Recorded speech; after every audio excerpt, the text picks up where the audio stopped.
Кытай булактары тууралуу баяныбызды улантабыз. Кезекте Сангожи 3 падышалык баяны. Бул китеп биздин замандын 3-кылымынын 2-жарымында Чен Шоу аттуу тарыхчы тарабынан жазылган. Ирисинен алганда 3 бөлүктөн турат. Вэй китеби, Вэй падышалыгынын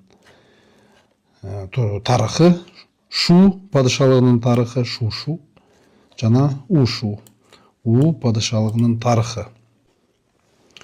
3 падышалык 220-жылы Чыгыш хан мамлекети кыйрагандан кийин анын ордунда пайда болгон 3 мамлекет. Вэй борбору Лоянда, Шу борбору Чэнду шаарында жана ошондой эле У борбору азыркы Нанкин шаарынын ордунда болгон. Ушул Сангожи же болбосо 3 падышалык баяны эмгегинин хронологиялык рамкасы биздин замандын 184-жылынан 280-жылына чейинки убакытты өзүнө камтыйт. Ал эми бизди кызыктырган бөлүгү Вэй китебинин 30-бөлүмү. Мында ухандар, сянбилер жана чыгыш элдери тууралуу баян деген 30-бөлүкчө бар. Батыш жоңдар, Сирон. Бул бөлүк негизи Сангожинин оригинал вариантында болгон эмес. 5-кылымда комментатор Пэйсыңжу тарабынан дагы бир башка Вэйлөө же болбосо Вэй мамлекетинин кыскача тарыхы аттуу китептен алынып, ушул Сангожинин ичине кошулган. Бирок бул Вэй мамлекетинин кыскача тарыхы Вэйлөө эмгеги кийин жоголуп кеткен, азыр кездешпейт. Анын ушул кээ бирки бөлүктөрү гана Сангожи китебинин ичинде камтылган. Кыргыздарга тиешелүү маалымат дал ушул жерден башталат. Худы Годзай Цоңлинбэй, Усун Сибэй, Канжуй Доңбэй.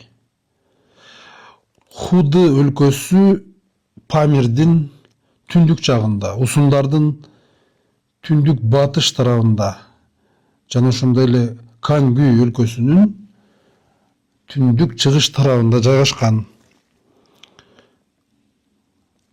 Шыңбин Ван Юйжин. Жоокерлери, согушка жарактуу жоокерлери 10 миңден ашык. Көчмөндүк мал чарбачылык менен алектенишет. Мыкты аттары бар, жылкылары. Жана ошондой эле суусар жана башка аң терилери бар. Бул Худы деген өлкө тууралуу буга чейинки биз караган тарыхый булактарда кездешкен эмес. Көбүнчө Хуге, Уге мамлекети бар болчу. Бул жерде Худы деп биринчи жолу жолугуп атат. Андан ары карай улантсак, Жеңкүнгө Зай, Канжуй Сибэй. Генгүн өлкөсү Кангүйлөрдүн түндүк батышында жайгашкан. Шыңбин Самажын. Жоого жарактуу аскери 30 миң. Мал чарбачылык менен алектенет. Суусар жана башка ар түрдүү жанакы аң терилери бар. Мыкты аттар чыгат. Андан кийинки өлкө Динлиңдер тууралуу өлкө. Динлиңго Зай, Канжуйбэй, Шыңбин Любанжын. Динлиңдердин мамлекети Кангүйдүн түндүк жагында жайгашкан. Жоокерлердин саны 60 миң. Мал чарбачылык менен алектенет.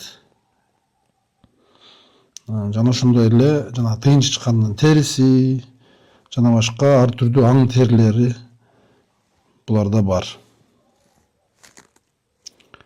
Ак жана көк могул жанакы суусар сымал жанакы жандыктар тууралуу, ошолордун териси тууралуу сөз болуп атат. Цышансанга ушул 3 өлкө, башкача айтканда Худы, Генгүн жана Динлин. Ушул 3 өлкөнүн ичинде Генгүн ортолукта жайгашкан. Шанюйдун ордосунан ушул 3 өлкөгө чейинки аралык 7000 ли Ошол кезде 1 ли 415 метрди түзгөн, 7000 ли аралыкты түзөт. Түштүктөгү Турпан ойдуңундагы 6 өлкөгө чейинки аралык 5000 ли. Түштүк батыштагы Кангүйдүн чегине чейинки аралык 3000 ли. Батыштагы Кангүйдүн падышасынын ордосуна чейинки аралык 8000 ли. Айрымдар бул Динглин хундардын түндүк жагындагы Динглиңдер деп божомолдошот. Ал эми түндүк Динглиңдер усундардын батышында. Бул эки Динглиң бардыгы эле бир урук, бир наслден окшойт. Мындан сырткары хундардын түндүк тарабында Хунүй мамлекети, Чүйши мамлекети, Динглиң мамлекети, Гэкун мамлекети, Кыргыз мамлекети. Кыргыз. Синли мамлекети бар. Демек,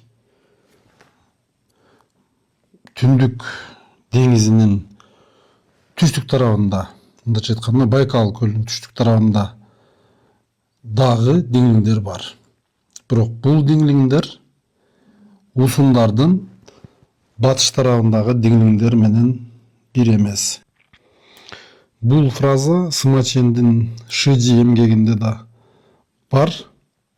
Менимче 3-кылымдагы Вейлөөнү жазган автор бул фразаны ошол Шыжиден алып көчүрүп бул жакка жазгандай.